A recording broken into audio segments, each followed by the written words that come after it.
Praise the Lord. I thank God for this wonderful opportunity to stand before you all one more time with the Word of God. Let's bow down our heads for a word of prayer. Our Heavenly Father, we are coming to your presence, Lord. Especially we are going to meditate upon thy word, Lord. As we are meditate upon thy word, speak to us, Lord, and bless us all. In Jesus' name I pray. Amen. So for today's meditation, I took a topic which I want a change in my life. So as Christians, we all love to follow the words, all the verses in Bible. But some verses that we know by heart, we always think, how can we do that? So, for example, there is a verse in Luke 6:27 where Jesus is saying, love your enemies, do good to those who hate you, bless those who curse you, pray for those who mistreat you. It's very hard to follow this, right? Are we really obeying this commandment of Jesus? And there is another words like in Philippians 4:6 we read like, don't worry about anything, pray about everything. We know that Bible is saying like don't worry about anything, but basically what we always does is like we worry about everything. Another verse is in 1 Thessalonians 5:16-18 we read like, be joyful always, pray continually, give thanks in all circumstances, for this is God's will for you in Christ Jesus. So Bible is saying that it is God's will for you to give thanks in all circumstances. But many times when we go through situations, we ask questions to God. Why this is happening? Instead of giving thanks to God, right? So similarly, I took a similar words that I want to change in my life. So it is a very familiar words. It is Philippians 4:4. Can someone read that for me?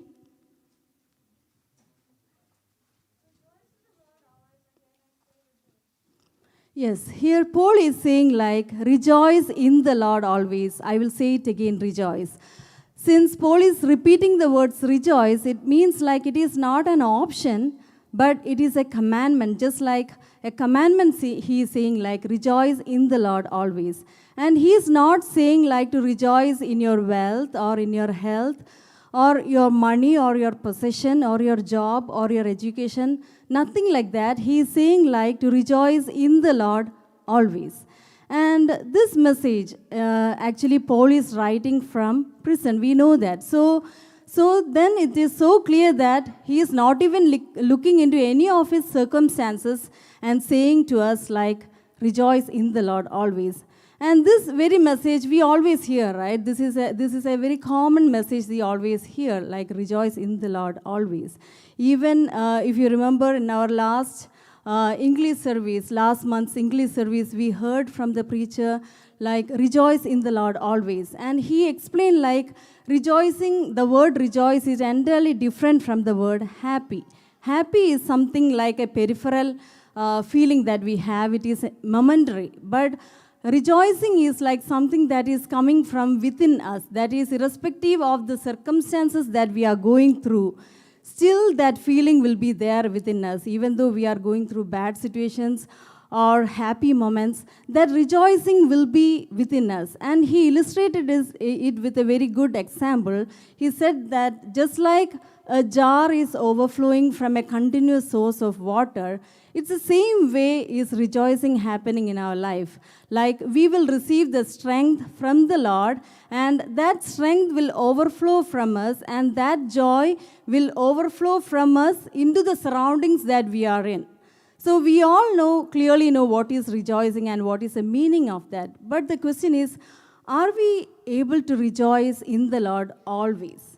So if some of you are saying that, yes, I am able to rejoice in the Lord always, then I would say that you are really lucky because you are able to enjoy the freedom that God has given you.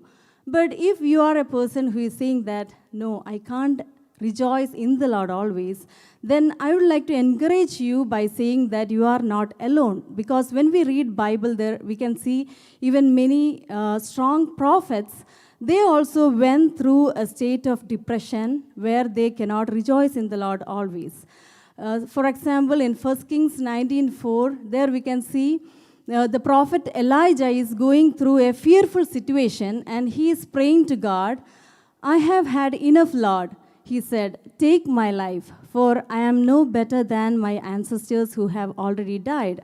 So from this verse, it is so clear that it is not a verse from the mouth of a person who is rejoicing in the Lord. If he is rejoicing in the Lord, he don't use these pathetic words.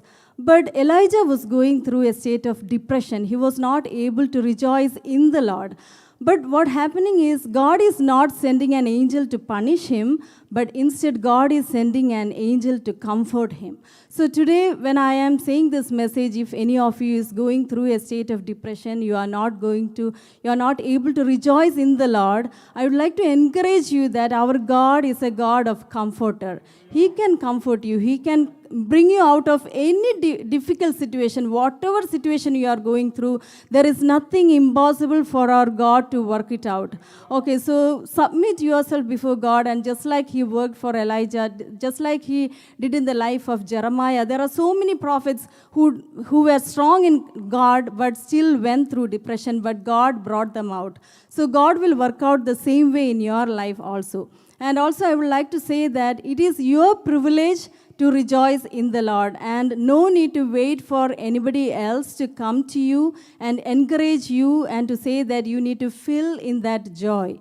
And this joy, it is a gift. It is not a gift of spirit. We know that prophecy and healing like gifts, it is received by few people. But this joy is a fruit of spirit which everyone could experience. So it is a good news for you that you can also experience that joy in your life. And as a second part of today's message, I would like to share how can we rejoice in the Lord always. So Paul, after saying that words like rejoice in the Lord always, he is not stopping there. If you take time and read that chapter, you can understand that he is very clearly explaining with many practical ways in the same chapter how we can rejoice in the Lord. Can someone read the very next words? Philippians 4:6.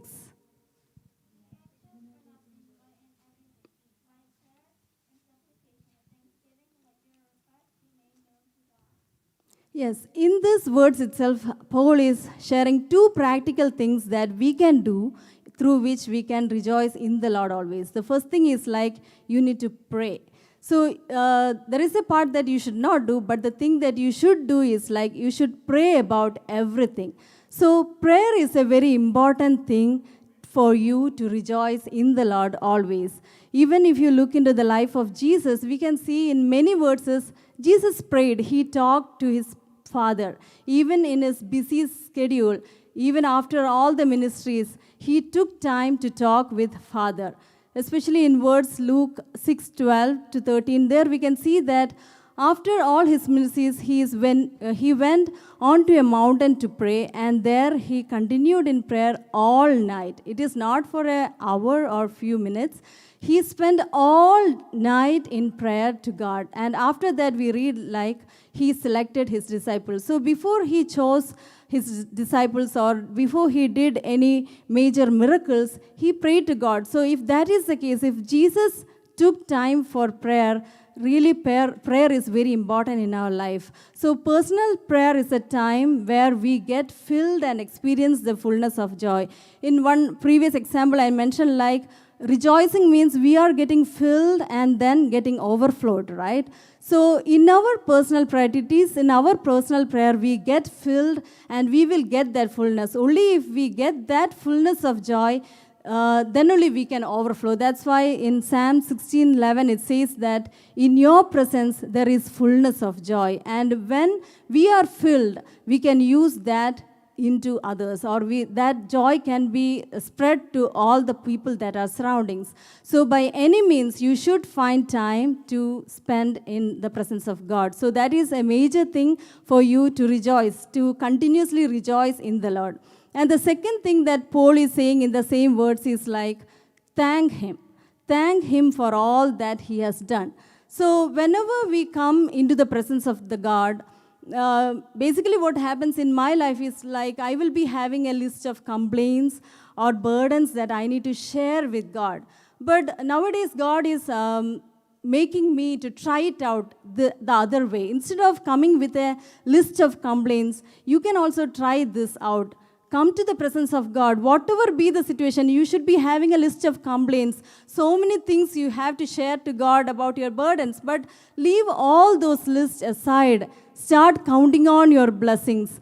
Start thanking God, listing all the things that God have done. You know, when you start doing that, hours may not be enough for you. Hours and hours you will sit and praise God. So when you start doing that, what happens is all your complaints will be gone, and all your hatred that you have in your mind, it will be turned into love. And if you are coming into the presence of God with a stubborn heart, and that praising of God or thanking God, it will change your heart into kindness. So it is really very important. That's why, as a continuation of that words, Paul is saying that when you start praying, when you thank Him, the peace of God will transcends all understanding and will guard your hearts and minds. So a peace that we cannot explain will overflow within us. That means a continuous joy will start overflowing through us. And the very next thing Paul is encouraging us from the same chapter is, can someone read Philippians 4, 8 and 9?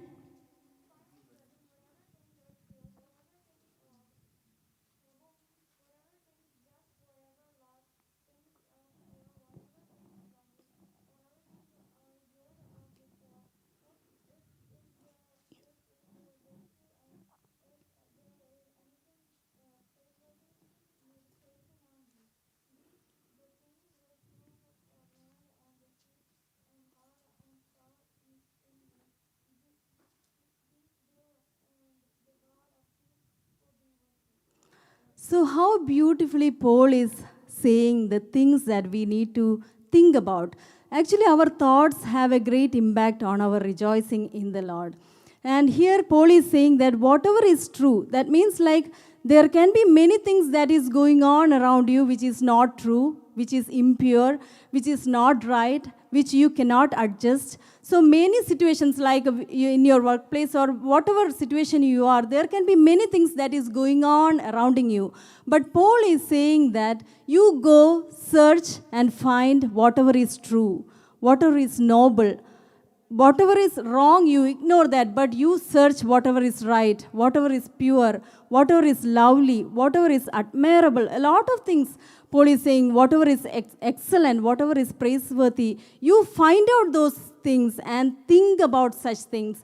Right now in this world, we can see that the medias or whatever things are highlighting all the negative things, and the good things are highlighted in a very low manner. But Paul here, he is saying that your thought is very important to rejoice in the Lord. So search and find those true things, and not only find that, and then he is saying that put it into practice. Find those good things, put it into your life also. Practice in your life. And he is saying like, look at me and do just like I do. That means he has implemented that in his life. He didn't went against wrong things or bad things that is happening around, but he focused on just good things.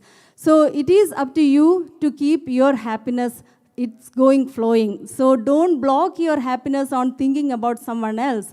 So Paul is here saying like, understand the good things and put it into practice, and then God of peace will be with you always. So it is another practical thing that Paul is saying, that you should make your thoughts clear. So our thoughts have a great impact on our joy. So stop thinking about the bad things. Maybe it is happening from a born again believer, but still God is saying that stop thinking about those people and focus on good things. It is for your benefit. So it is for your rejoicement. So just rejoice in the Lord by focusing on good things. And as a continuation of the same chapter, we can see in Philippians 4:12, Paul is saying another important thing that you need to keep in your life, that is contentment. This is another thing that human beings don't have, because we don't get satisfied in anything that we have. We need to earn more, or we need to earn more possession. It is like the nature of human beings. But Paul here is beautifully explaining that I have learned the secret of being content in any and every situation, whether well fed or hungry, whether living in plenty or in want. Whatever be the situation I am going through, I know to be satisfied. I am in content. So that's another important advice that Paul is giving, that don't compare yourself with someone else's possession. You should understand that God have provided everything that you need. That's the next verse says that, my God shall supply all your needs according to his riches in glory. You should understand that God have provided everything that you need according to his riches, not your riches, but according to God's riches in glory. God have provided everything that you need. So be content. So when you become content in whatever you have, you can surely rejoice in the Lord. So that is another important thing. And the final thing I'd like to highlight from the same chapter is, Paul is saying to find and fulfill your purpose. So that we can see in the previous chapter, Philippians chapter 3, Paul himself is saying that I am forgetting the past and looking forward to what lies ahead. I press on to reach the end of the race and receive the heavenly prize. So similar words in wherever Paul quote about his race, he have a goal. He know his purpose and he is doing his purpose. Similarly, in our life, if we don't know our purpose, I would like to suggest pray. Just like last week, Brother Sam was sharing, we should be having a vision before we do our mission. So we should find our purpose in our life. If you don't know your goal or purpose in your life, I would like to encourage you that everybody have their own unique purpose in life. Nobody is being in this world without any purpose. So you should pray and understand your purpose and try to focus on that purpose. And the main reason many times we cannot rejoice in the Lord is because we are focusing on ourselves and our needs. We are most of the time spending time for our needs. But God is wanting you to understand your purpose in life and to fulfill that in your life. So when you start walking in the calling of God and start using God-given talents to further God's kingdom and start serving other people, it will bring joy within you. So in short, through the short message, I would like to share through this, these are only few items that I shared from that chapter, which will help you to rejoice in the Lord always. And if you read the Bible, we can see several other words, but I would like to encourage, if anybody is going through a situation like you are not able to rejoice in the Lord, go home and read just Philippians chapter 4 and focus on the main practical ways that Paul is suggesting and try to implement. Just like Paul said, try to practice in your life. You will start rejoicing in the Lord and it will be like a continuous overflowing experience in your life. So as a conclusion, what I'd like to say is in coming days as a church, we can also say just like Habakkuk said in Habakkuk 3:17, though the fig tree does not bud and there are no grapes on the vines, though the olive crop fails and the field produce no food, though there are no sheep in the pen and no cattle in the stalls, yet I will rejoice in the Lord. I will be joyful in the God, my Savior. May God bless you all with this word.